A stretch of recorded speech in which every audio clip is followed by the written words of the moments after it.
नमस्कार दोस्तों, आपका गवर्नमेंट जॉब न्यूज़ चैनल पर स्वागत है। आज मैं आप लोग के लिए एक नया नोटिफिकेशन लेके आया हूँ जो यह नोटिफिकेशन रेलवे द्वारा जारी किया गया है। चलिए मैं आप लोगों को इसके बारे में विस्तार से बताने जा रहा हूँ। आरपीएफ के तहत रेलवे प्रोटेक्शन फोर्स के तहत कांस्टेबल पोस्ट के लिए एक नोटिफिकेशन जारी किया गया है। यह पोस्ट के लिए आप आवेदन करने के लिए शुरुआत तिथि जो है, प्रारंभिक तिथि जो है, ऑनलाइन रजिस्ट्रेशन करने के लिए 1 जून 2018 से 30 जून 2018 तक आप आवेदन दे सकते हैं। आवेदन करने की अंतिम तिथि 30 जून 2018 है। आ जाता है इस पोस्ट में सैलरी जो है शुरुआत में जो है 21,700 रुपये दिए जाएंगे तथा इसके साथ अन्य भत्ते भी हैं। कांस्टेबल पोस्ट के लिए जो है संभावित तिथि, एग्जाम परीक्षा की संभावित तिथि जो है सितंबर और अक्टूबर महीना के बीच में हो सकता है। चलिए इसके बारे में और तो विस्तार से हम जानते हैं। इसके पे स्केल के बारे में मैंने आप लोग को अभी तुरंत बताया था कि पे स्केल जो है इसमें शुरुआत में जो आपको 21,700 रुपये मिलेंगे तथा इसके साथ अन्य जो उसके भत्ता जो मिलता है रेलवे में वो भत्ता भी इसके साथ आपको दिया जाएगा। इसकी उम्र की हम बात करें तो उम्र जो है आवेदन करने वाले अभ्यर्थी का उम्र जो है 18 से 25 वर्ष के बीच में होना चाहिए। अगर आप आरक्षण वर्ग से ताल्लुक़ रखते हैं तो सरकार द्वारा जो तय की गई नीति है उसके तहत आप आरक्षण का लाभ ले सकते हैं। वैकेंसीज़ की बात करें तो इसमें टोटल वैकेंसीज जो है 8,619 है। 8,619 सीट है टोटल। इसे महिलाओं का वर्ग अलग किया गया है, पुरुष वर्ग अलग है और महिलाओं के लिए अलग है। पुरुष वर्ग के लिए 4,403 सीट दिया गया है और महिलाओं के लिए 4,216 सीट है।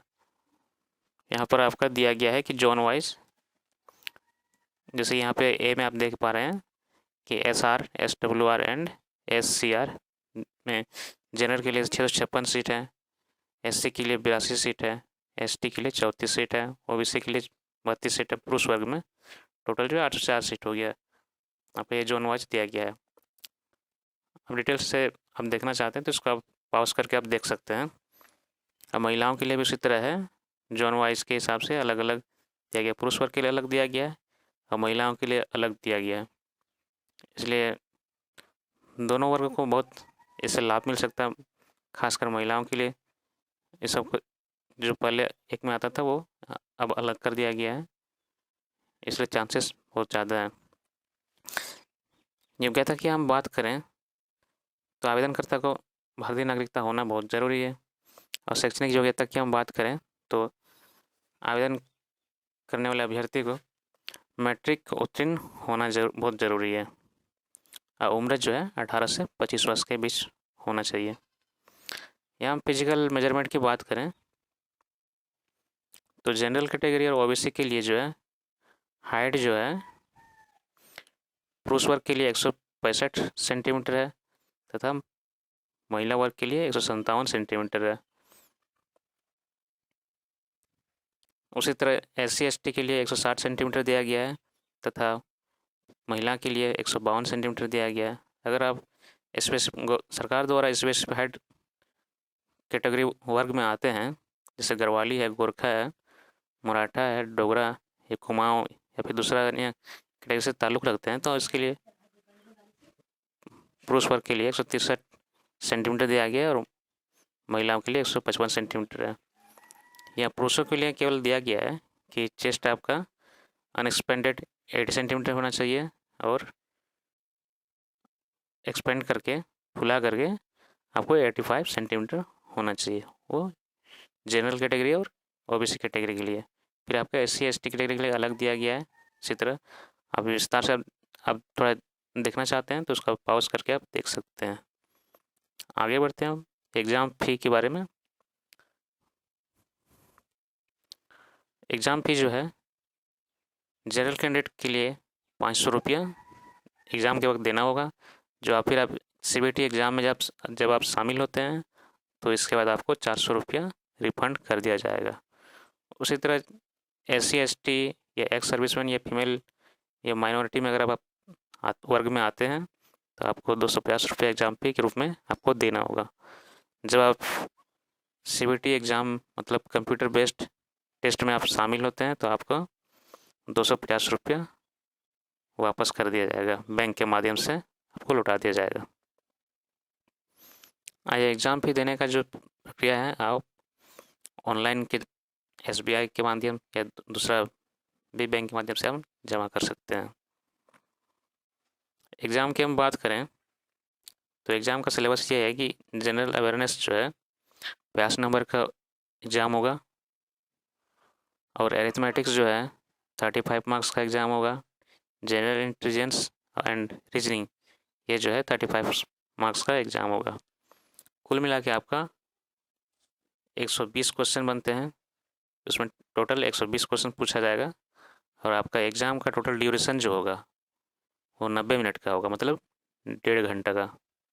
1.5 घंटा में आपको 120 क्वेश्चन सॉल्व करने होंगे।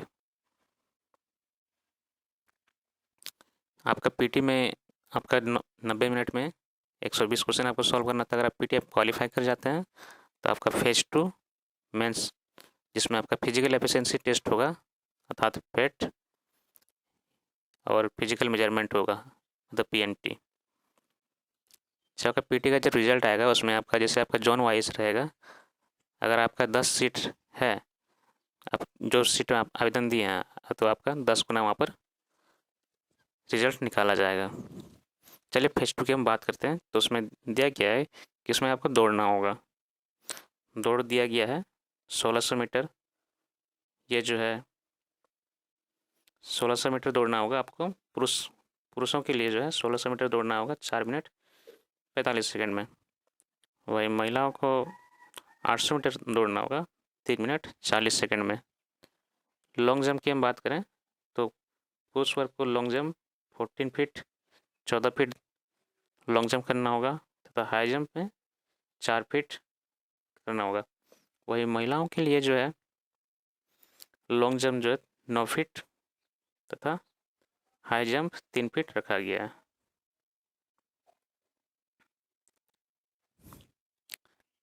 अगर आप इसके बारे में विस्तार से देखना चाहते हैं तो इसका होम साइट आप विजिट कीजिए और वहीं से पूरा जानकारी आप ले सकते हैं। इस चैनल को देखने के लिए धन्यवाद। अगर आप इस चैनल को सब्सक्राइब नहीं किए तो सब्सक्राइब करना ना भूलें, जरूर सब्सक्राइब जरूर करें ताकि आपको आने वाले जितना भी नोटिफिकेशन मैं अपलोड करूं आपको जल्द से मिले और आप इसका फ़ायदा उठा सकें। Thank you.